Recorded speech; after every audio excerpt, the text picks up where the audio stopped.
Hi guys, welcome back to Molly and Missoula, where we have different episodes about different things. Today we have my roommate Beth on the podcast, and today we're going to talk about just kind of like, I was thinking Greek life, because we haven't had anyone affiliated on the podcast. And then also just about some other impactful experiences that you've had. But you just said hot takes, and so I feel like we should start the episode off with a hot take. Yes. For the morning. Mm-hmm. It's also 9 a.m. right now. Mm-hmm. We've been up for a while.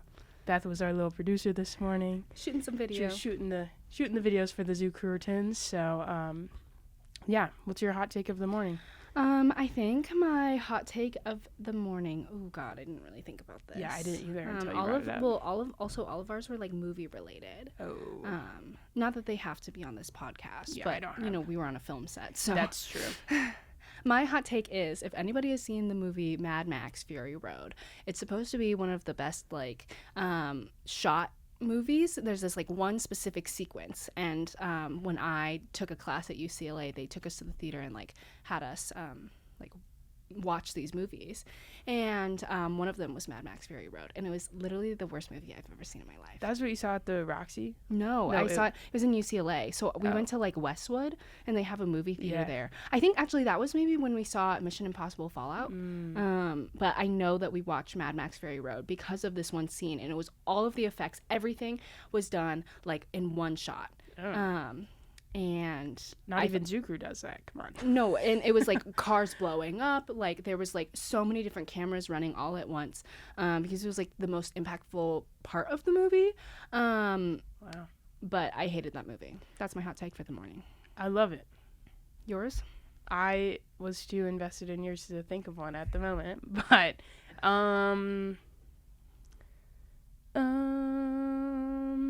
here's my hot take. I don't like anything pumpkin spice flavored or pumpkin flavored. I think it's disgusting. Yeah. And I knew that, but I think it's a hot take in society because everyone's like, pumpkin spice, and I'm like, pumpkin, not spice, because it's gross.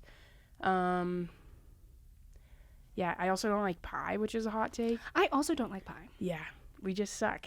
Yeah, just kidding. We're superior. My one like take back from that is that I love chocolate cream pie. I like the innards of apple pie. That one's a good one. Like too. just cinnamon apples cooked. Whew. That's good. And Casey's peach cobbler. Speaking of sororities. Yes. Casey is Theta's chef. He's iconic. He was a chef at freaking the Ritz-Carlton in Dubai, and now he's at dear old Cap Alfthade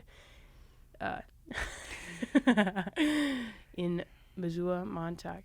Okay. Segueing into Greek life. Yeah. What made you go through recruitment? Because I feel like we both were like, yeah, and then we did it, and now we're here 4 years later, about to graduate, T-Lam forever.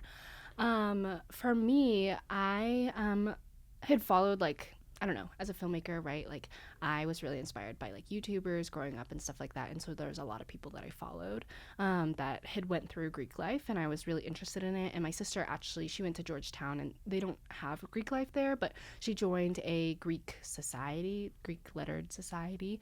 And I just thought it was really cool that how much like community service and things that they did there. So I think that coupled with COVID, was like, okay, I'm just going to do it. I'm going to meet some people. And I ended up through the recruitment process, like finding so many people that I like already knew. And then obviously here we are now, and I've like met so many new great people. Here we are. Yes. So crazy. What was like I went through for similar reasons of community service, and also I had no friends because I had just moved here. But what's like the most impactful experience that you've had through Theta? Yeah, just the most impactful. I think the most impactful moment for me was I had like a lot of anxiety freshman year. I think it was just like a really big changing point in my life, right? Like as a lot of freshmen do, right? You've got that W curve, you've got so many other things with COVID, right? I was just really, really nervous, right? And so I think like the support that it's given me, like generally, like has been so impactful. And I said this during recruitment, and it's like still true today, is that I think that the support, right, knowing that I can tell people, oh, my short film is showing at the UC, and people will go, right? That I'm going to study at the library, and somebody would come, right? Somebody will walk by my door and just say hello if it's open and they see me, right? Like anything kind of like that. It's just like that feels so supportive to me, and in my like memory of as a whole of Theta, right? I just really think of it as like a really supportive place. Yeah, I would agree. When Beth and I moved out together this semester, and so I feel like it's been, when I go back to the house for lunch during the day or stuff like that, I just go back and it's so fun. Like I never leave and I'm mad. Like I'm always leaving and I'm like, wow, that was such a good time. And especially when I got back and I didn't know like half the people because I left. And so just coming back, and now like Chloe is like one of my favorite people. Like she's so funny. So it's just such a cool community you're all coming from such different backgrounds, especially in Missoula, because I feel like it's not the average Greek system. And I think it's so much more impactful for that reason, because everybody's coming from a different place. Nobody looks the same. Everybody has a different background, is a different major. Like there's maybe 2 business majors. Well, now there's a lot more. There's probably 4 But I mean, 5, like, in what opportunity, right, of your college or adult life, right, are you ever going to, like, live with so many people that have such different interests and also at the same time such similar interests, right? Like, Chloe is a journalism major, for example, right? Yeah. But she's been helping on my short films a ton, right? I was making this really cool, like... I used this program last semester, and it was super cool because you could take real-time footage and like actively through this program like change the visuals of it. And so I had one of my friends that's literally like Shyla. What is her major?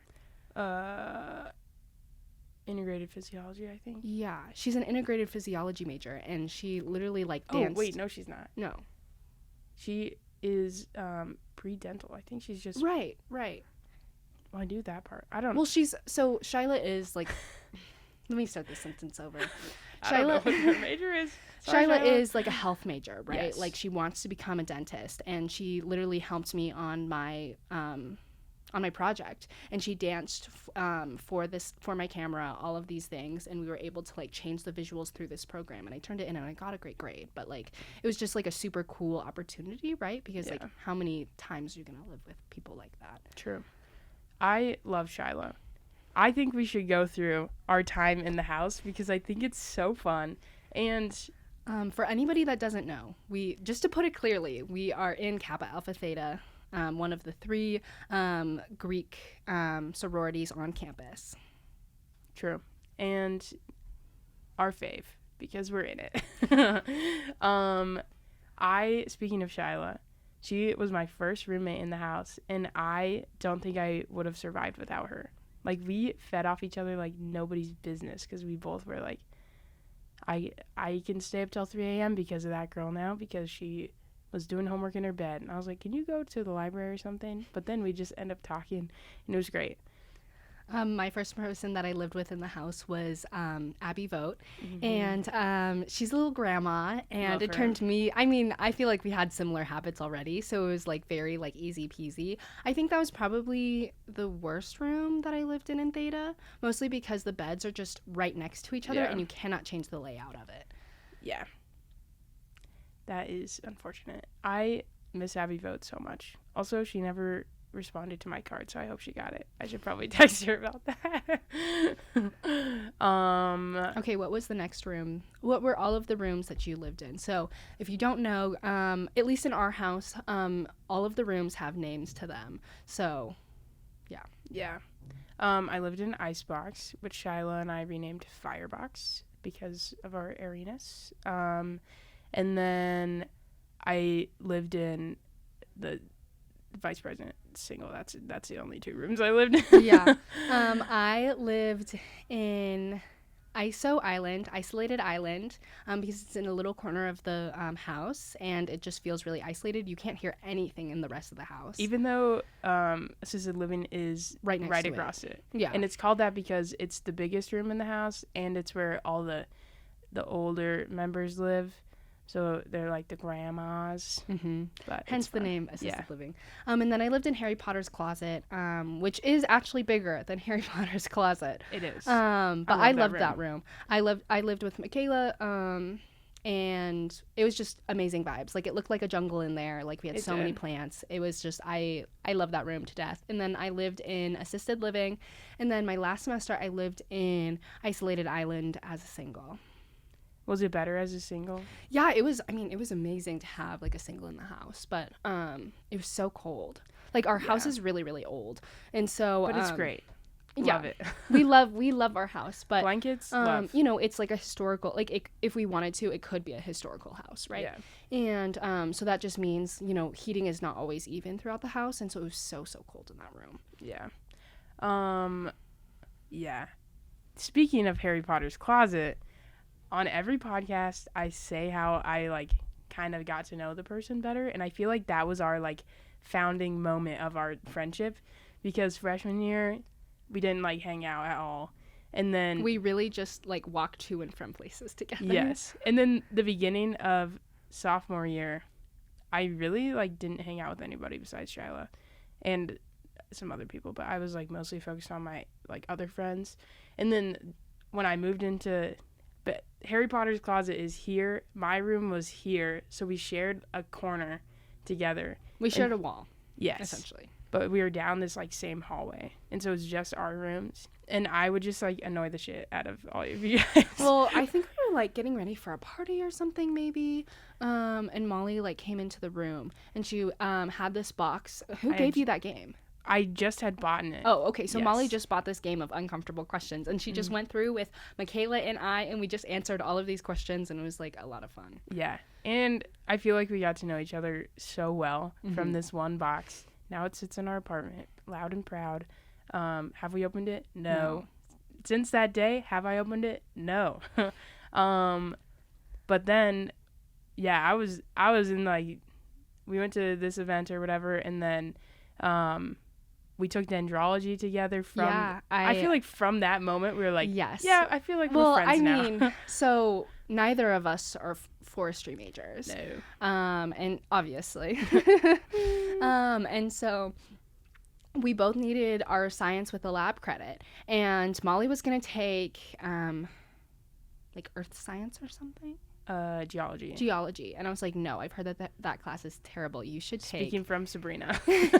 Well, and also Svea. Yeah. But I told Molly, well, we both need a credit, so let's just take this class together. I think it'll be really fun. We can just go on like nature walks and like be able to tell people what kinds of trees these are. And it was one of the hardest classes I've taken at the university. Same.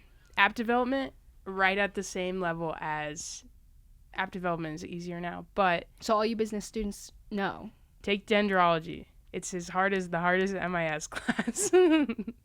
And the Kyle and I talked about Ed, I think, but Ed Burke, the cutest professor ever. He's so sweet. He retired, and I'm so sad that I didn't get to say a Goodbye to him, yeah. But he's so fun, and he literally saved my grade. He was like, you tried really hard. I'm going to waive one of your exams. And he took it off my Moodle, and I was like, I owe you my life, Ed. That was the only B I got in college so far. Yeah, I think I got a C in that class. But, you know, C's get degrees in some classes, or in all classes if that's how you're rolling. But don't recommend that. But some classes are really hard. That class especially, holy moly. Yep. I don't know how people were learning all those trees.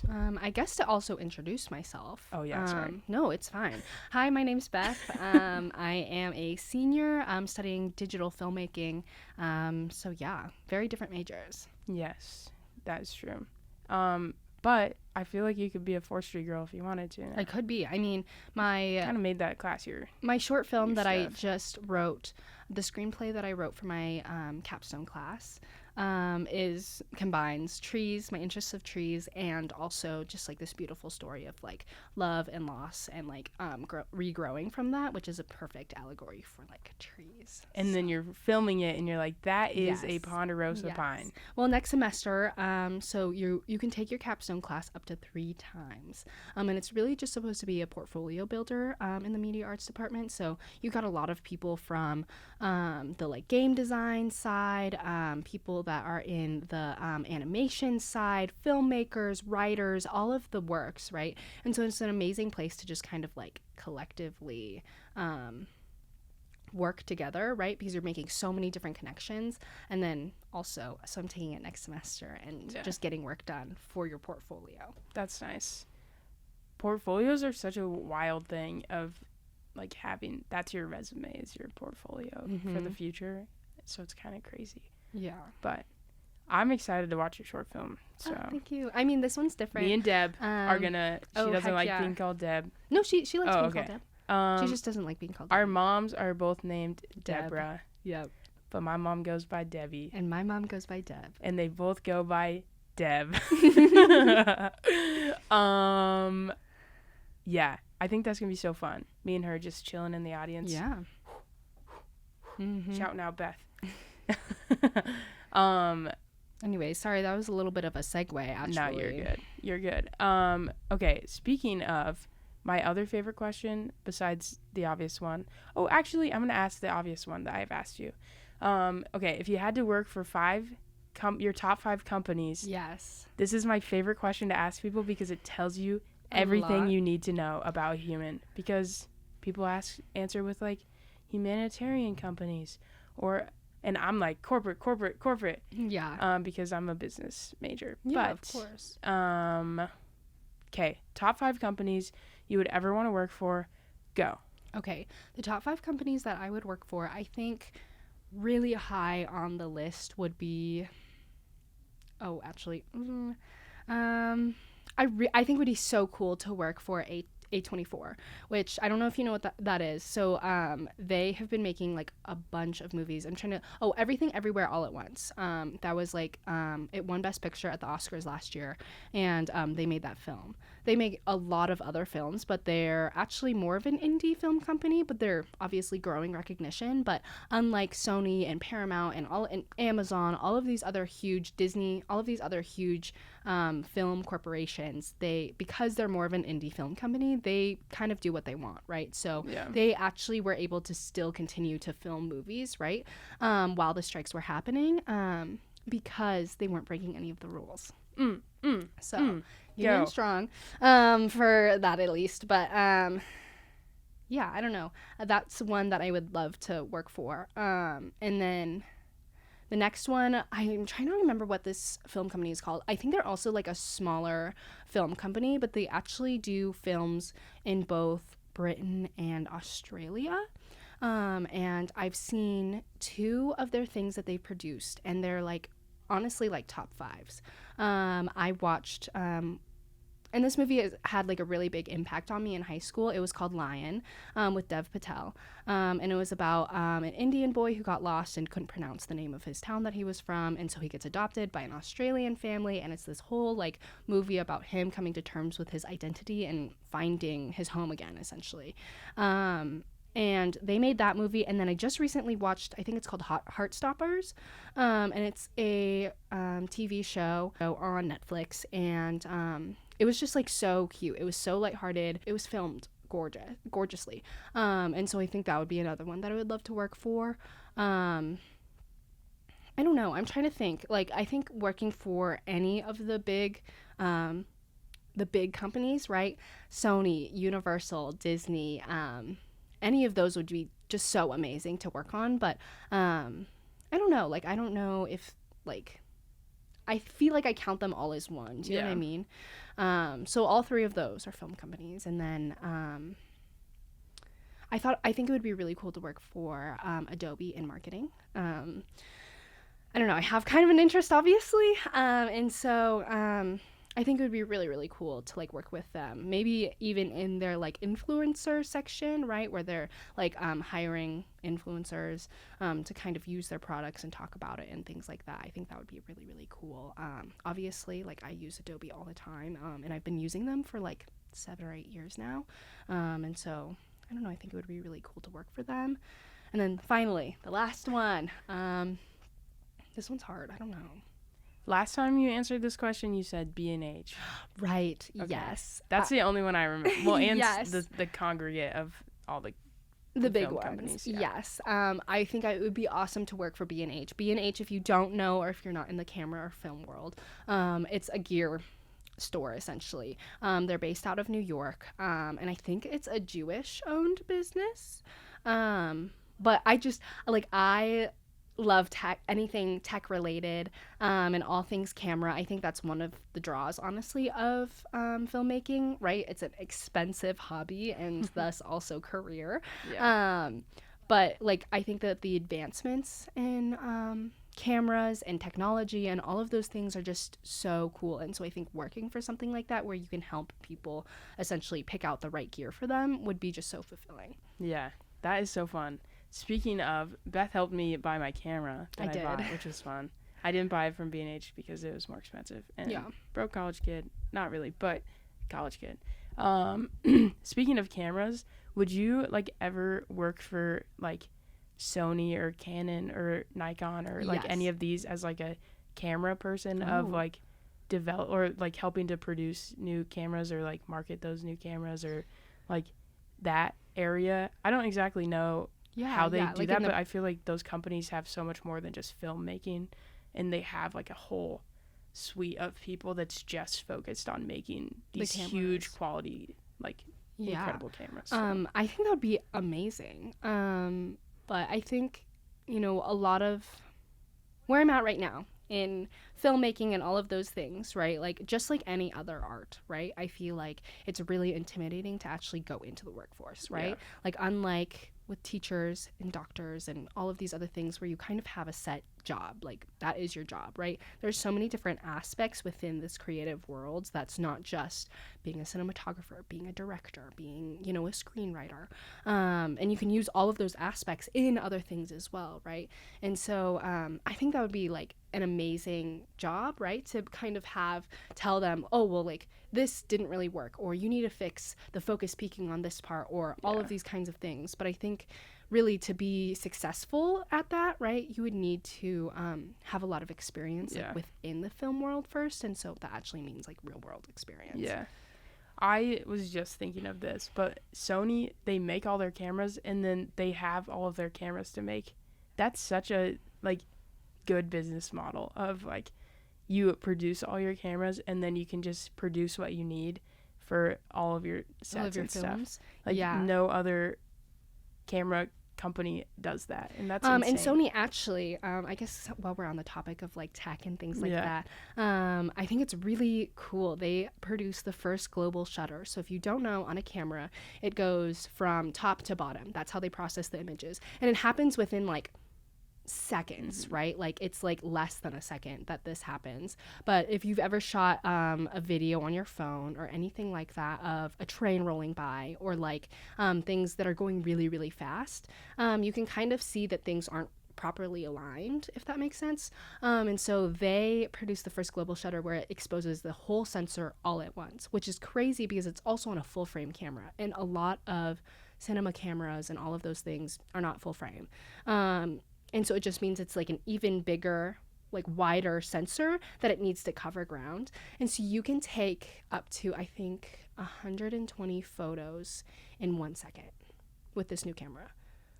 That's insane. Like they have a burst mode, and it makes like a really big sound if you want it to, but no, exactly. Yeah. It's crazy that they were able to like come up with this technology. Yeah.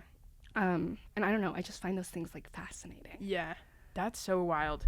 I've been in this whole mode of every time I think of a company, I think of all the different pieces within this company. And Sony specifically, they have all these like engineers, but they're product engineers, but they're so focused and deep diving in cameras.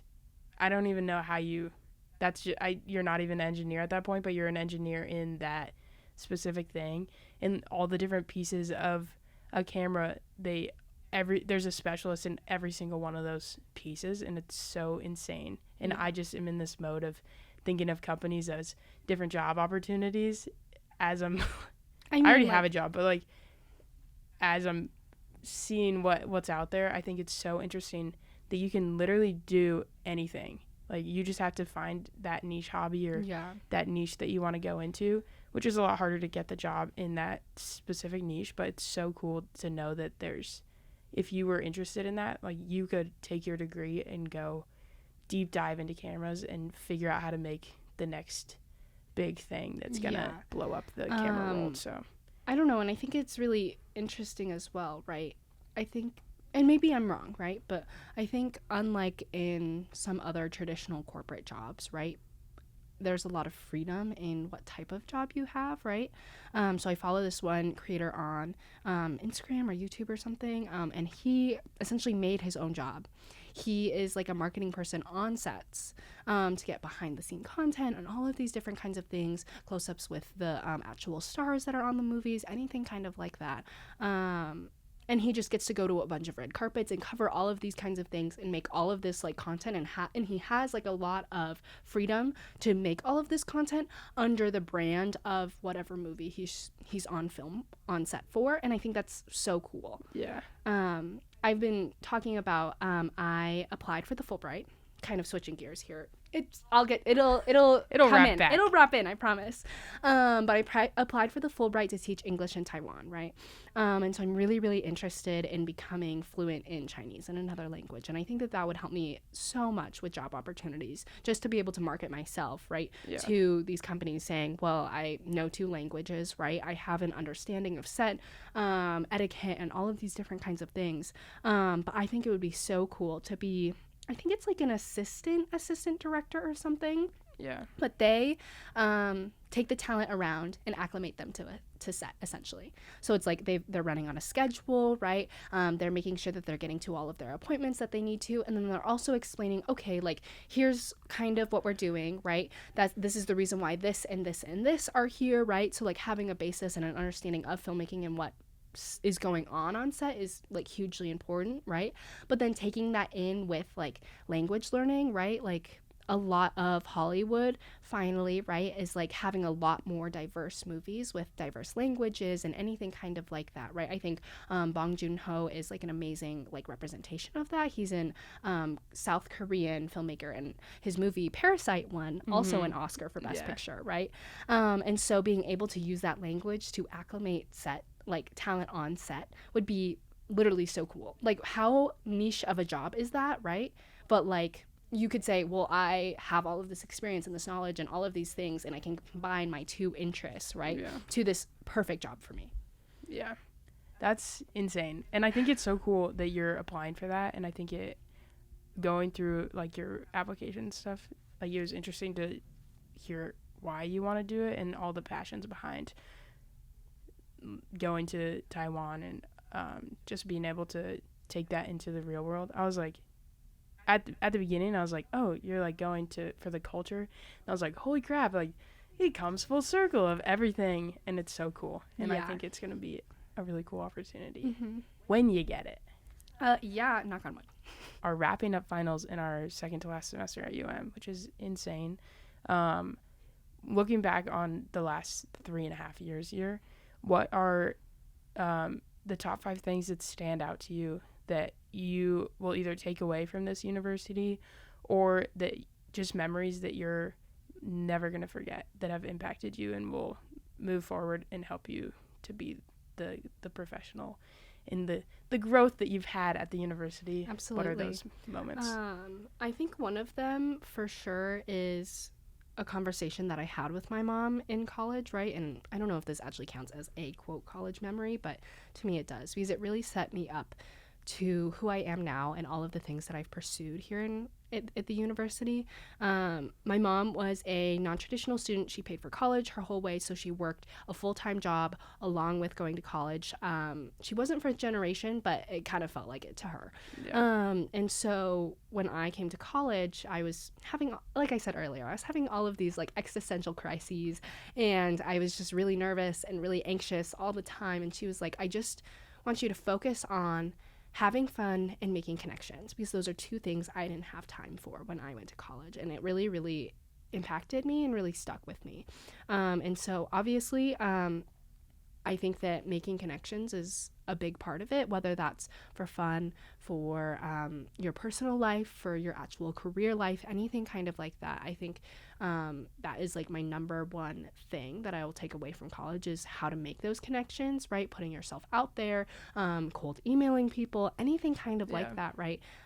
It's obviously just so important in any field, right? To make those connections. And I think that that's a really big shining moment in college, right? That I think people should focus on more.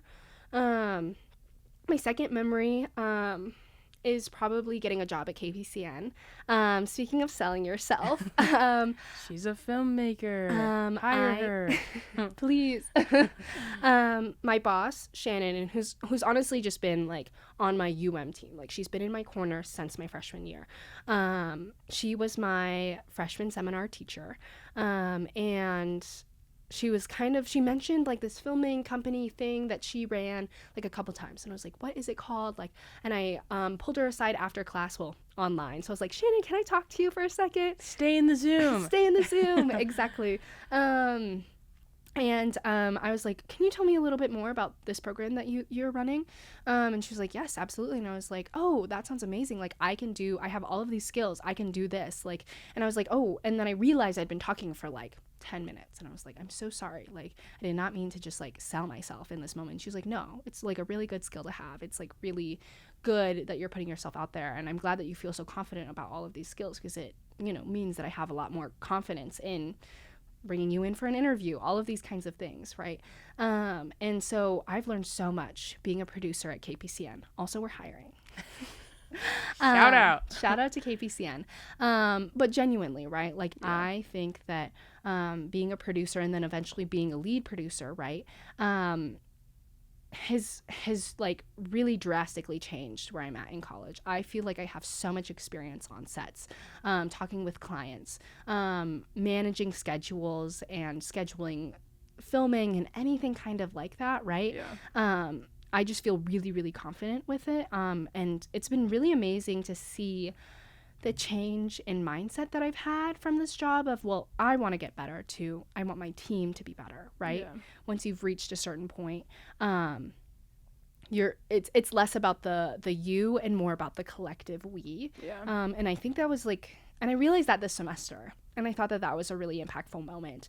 I'm trying so hard, and I'm doing these advancements and learning more things about how to use my camera and all of these kinds of things to better my team, to better my workplace, right?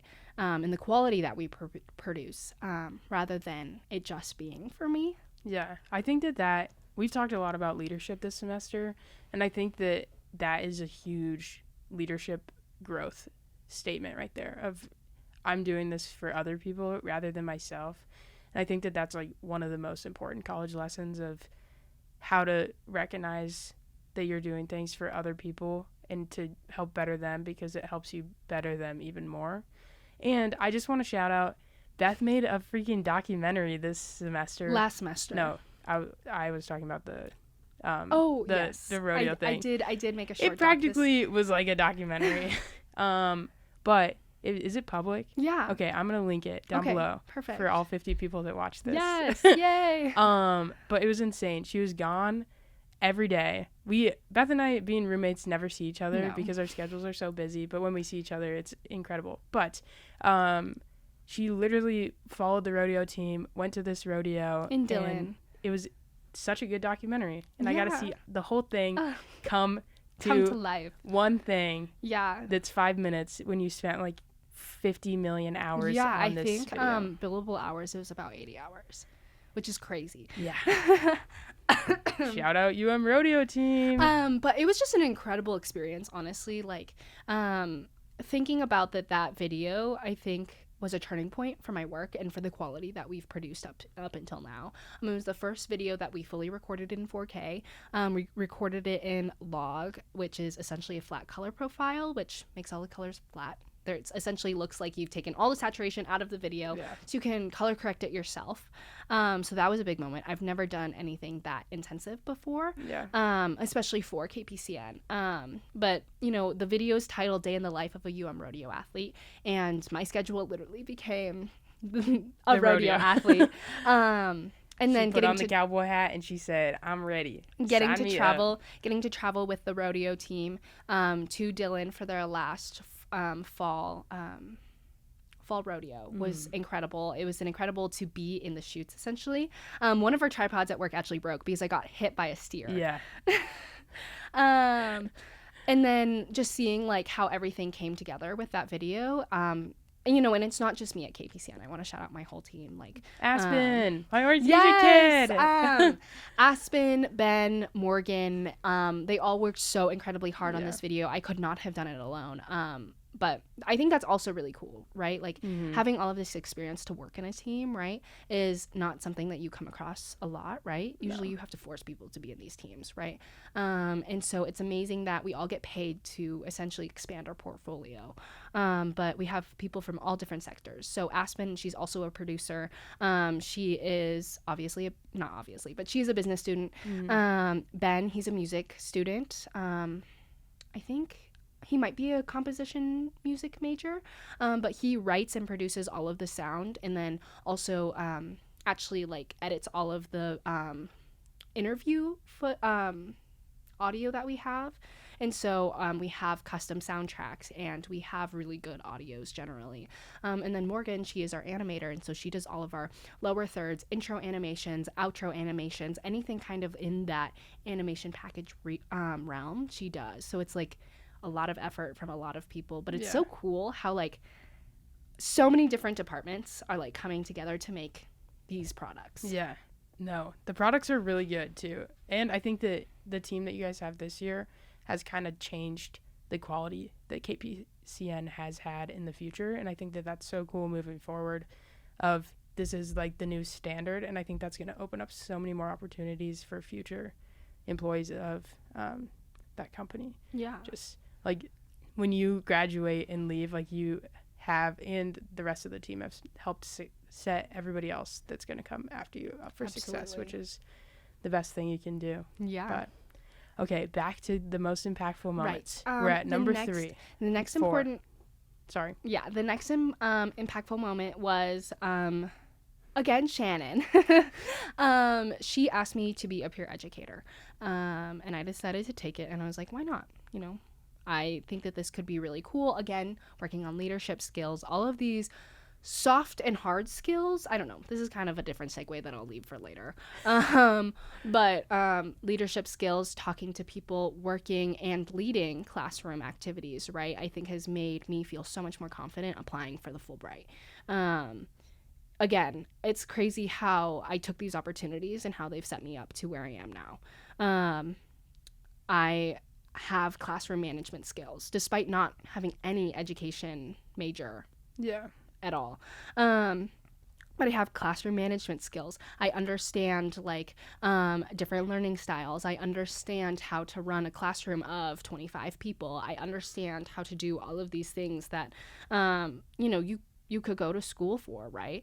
And I think that it's opened up so many doors because, I don't know, I think eventually at some point I'd be so interested in becoming a teacher and teaching people film. Obviously, I'm very, very passionate about it. I feel like I've turned the road a little on this podcast to really just talk about film.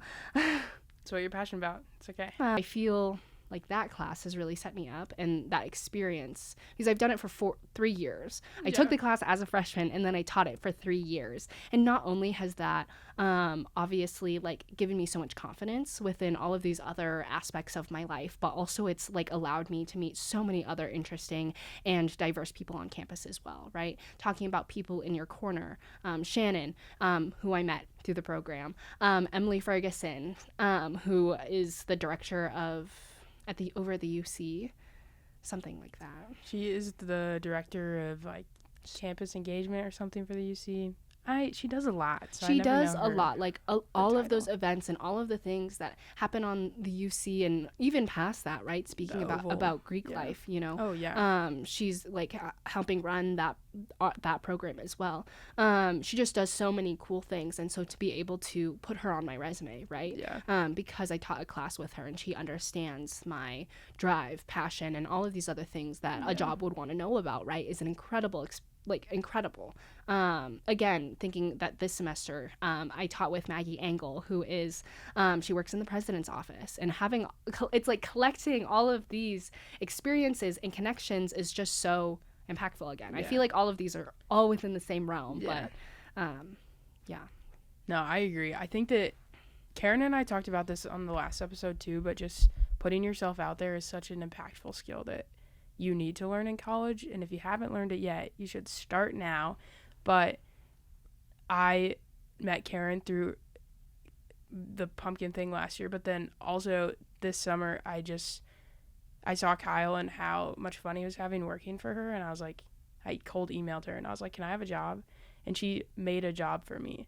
And so I think that, and Emily too, like Emily's been one of the most impactful people for me at this university. And so just putting yourself out there, and these people are going to be in your corner for the rest of your life. Like, I'm never going to stop. Like, I'll text Emily randomly after I graduate and be like, thank you, and like, how are you doing, and like all of these things. And I think that that's so impactful, that, and it's awesome that you're making all these connections that are going to help you in the real world, and they aren't from your major, which is the cool thing of like, yeah, professor recommendations are great, and like all of those connections you make, but there's so many more people at the university that can help you in such a different way that aren't in your physical skills of what you're doing. Like, yeah, my marketing professors are great, but at the end of the day, the people that have impacted me the most are the people like Emily and the people like Devin and the people like Karen, that have mentored me in such a different way of coming in from as a little kid that didn't know how to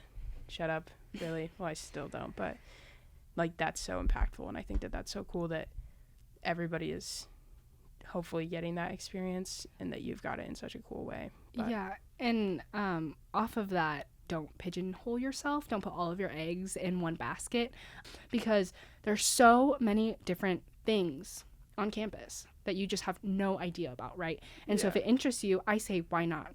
Why don't you go and do that? Because who knows when it could benefit you, or those relationships or connections or anything like that can benefit you down the road. Yeah, I think that's so true. But also, I think that some of the greatest friends I've met are through doing things that are out of your realm. At the end of the day, like, the coolest people you meet there's cool people you meet elsewhere too, but like, putting yourself out there, you never know what friendship you're going to make that you're going to have for the rest of your life. Mm-hmm. Like, it's insane. And I think it's one of the coolest parts of college is there's so many different people here, and you just have to be brave enough to be yourself. Mm-hmm. Go out there, send that email, go to that class, go to that club meeting. Like, you just got to be brave enough to go do it by yourself, or grab a friend and go do it. And I think that that's a really great point. But yeah, and I think even I had a thought in my brain.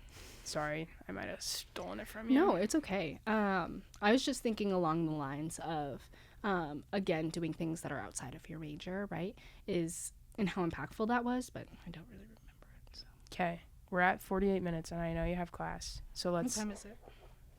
Oh, 9:54. Oh, yeah, we'll be fine. Okay, do you want to finish with number 5, and then any last comments, and we'll wrap this up? Yeah. Number 5, most impactful, is cat quiz.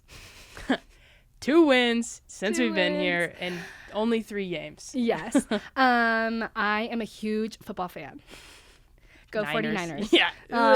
Okay. But go Brock Purdy. No, but we're doing so well this season. And I did say I was rooting for the 49ers. You so are. It's because the Patriots suck. And I mean, we just beat the Eagles, so amazing. Who knows? I mean, it could be like a replay of the Chiefs versus the 49ers again. That'd be kind of cool. A playoff between some of the youngest quarterbacks in the NFL right now. Here's my Again. hot take. We're going back to this. I love the Kelsey brother that's on the Eagles way more than Travis Kelsey. Okay, that I feel like that is a hot take. Also their podcast is so funny. So funny. Oh my gosh. And his Shout out wife? New Heights. Yeah. Yeah. Mhm. His wife is so funny. She's so funny. I love. Yeah. Okay. Sorry. Back to your No, anyways. 49er comment. I don't know. My parents have been 49ers fans since Jerry Rice and Joe Montana, and so obviously, like, I was also raised as a 49ers fan. And then, I don't know, I think that was one of the biggest things for me for not going to an arts college, right? Was one, having the access to so many different things on campus at once, right? If I go to a specialized arts college, right, that's all I'm doing. That's all I have exposure football. to. Second of all, bad football teams. Boo. Boo. It was really unfortunate because Georgetown, where my sister went, does not have a great football team. And so my sister has a story. Apparently one time they were losing so badly, their student section started cheering for the other team. So anyways. But the other team couldn't get into Georgetown, so. Yeah. But yeah, I love football, and I think that's been a highlight. Like when I was applying to colleges, I said I want to apply to colleges that I know I'm going to love. Like, I don't want to just apply to one and then have it be like, yeah, you know, it's fine, right? Because I want that experience, that culture of, right, like how Zoo Crew is trying to create that like atmosphere and that community of sports fans, right? Yeah. I really wanted to have that community and that support for all 4 years, right? I wanted a team, and specifically on that list was I wanted a team I could cheer for all 4 years. Feels kind of silly. But I don't know. I think that those memories, I dragged some of my friends that are not football fans to Cat Grizz, and that was amazing. So much fun. I'm from Bozeman, so when... Go Grizz. Go Grizz. And so when Cat Grizz was there, right, we held a tailgating party at my house. And then obviously this year, it was just like amazing to see them win again on Washington Grizzly Stadium. But I don't know. Like, I think it's not been impactful, it's just been such a fun moment, right? And it's something honestly to look forward to, where it's like, oh my god, it's Cat Grizz season, right? Can the Cats, all of these different kinds of things. It's just so much fun. I also, when I was applying to schools, I wanted to go to a big sports school because that's what I grew up with Washington State, Gonzaga, like all these schools. And so coming to like I feel like not a lot of people know about unless you're from this region or you know somebody that went here or something like that. But I think that to kind of wrap everything up, I think that looking back on my 4 years, I couldn't have chose a better university to go to for me because there's so much growth that you can do here. Both the university is growing and like becoming a better university every single day. And they're hiring more people that are better at their jobs that can better prepare students for the future. But also, I think that especially post-COVID, everybody's trying so hard in creating new events, pushing events, like all of these things that are trying to make the student experience the best it can possibly be. And I think I'm having a better experience than some of my friends that go to a lot larger universities because I can walk around campus and I see 50 people I know just walking. And I feel so at home here. And I think that, like, I know you wanted to go to UCLA, but I feel like, and you can touch on this, but I feel like you've done a lot here that you probably never could have done there. You probably could have, but it would have taken a lot more and it would have been a lot harder because there's so many more students there. And I would have been intimidated to like put myself out there, especially in that big of an atmosphere. But I think that you have taken every opportunity that you have here and you've taken it and you are so like ready for the world and you've just crushed it. And I'm very glad to know you. Me too, Molly. I was gonna on what you said. Like, that's so true. Like, I take a lot of, obviously, from this podcast, if you've listened all the way through, I take a lot of inspiration and advice from my family members. So my sister, again, mentioning her again, she went to Georgetown. If you didn't know already, if you did not know Tess already. went to Georgetown. But she was talking about, right, obviously that's a reputable school. Honestly, in some people's minds, right, it's right underneath an Ivy League, right? Yeah. And she was talking about how this person just did not, they had straight A's in all of their classes. They graduated whatever is the highest honor that you can. And he could not get a job anywhere. It was because he had no real world experience. He'd never worked a job outside of like his sector, essentially. And even within that, they wanted more, right? And he just didn't do that. And so she was like, just because, right, you're going to a smaller school than I did, right, does not mean that you're not going to make as big of an impact, and doesn't mean that you can't land in the same places, right? So my sister works in the VA's office for Senator Tester now. And so obviously, since he's a Montana senator, she has coworkers from Montana, and some of them went to the University of Montana, and they're right there alongside her, where she came and went to Georgetown, and they came from the University of Montana, right? And so I think that's a really impactful story, just to think about that the school is not always everything, right? And so making the experiences on campus, and honestly, like, I feel, like you said, so at home, being able to see with the sorority, with the connections I've made on campus, anything outside of that, to see people I know almost every single day and be like, oh my God, hey, like, how's it going? To and from class is just, I could have not asked for anything better. Yeah, I 100% agree. And it's so sad that we're both moving away from Missoula, but I'm so excited to be able to come back and, like, especially potentially for football. For Cat Grizz next year in Bozeman, perhaps.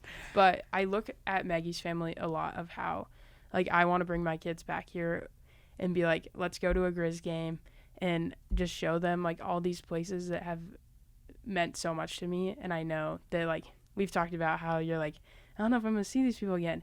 You're going to freaking see everybody again. At least Molly. Yeah. We're going to have, like, come back to a football game or something like that, and, like, go back to Theta, and it's going to be an entirely different people there, and, like, their impact, I'm hoping that they have the same impact that we've had from Theta and all these other campus organizations, and that it's just so much better for them. But it's been incredible for us, I think. So I think it's just I'm getting sad. I know, but I'm excited to graduate. Same. I'm ready to never have homework again. I think part of it, right, is that, like, we've grown so much thinking about where we were from our freshman year to now, and thinking that that growth can only continue if we push ourselves past the university, right? And I think we're both so ready for that. I mean, you already have a job, like, I think that there's a lot of growth within that step, and so I'm excited for whatever else is to come. Same. I'm excited to cheer everybody on after graduation and see where everybody goes. I think it's gonna be so cool because everybody I know is going in a completely different direction. Like, even people that are working at the same company as me, like, they're going to a different city, and I'm like, it's so cool. Everybody's gonna do such cool things. And thank you so much for being on the last episode of the year. Thank you for having me. Yes. Hopefully the people that are listening / watching, like, had fun, maybe learned some things new. Hopefully. I feel like we have a lot of advice to give, being little old seniors. But thank you so much. Hope you guys enjoyed the episode, and I'll see you in 2024. Yay! Bye.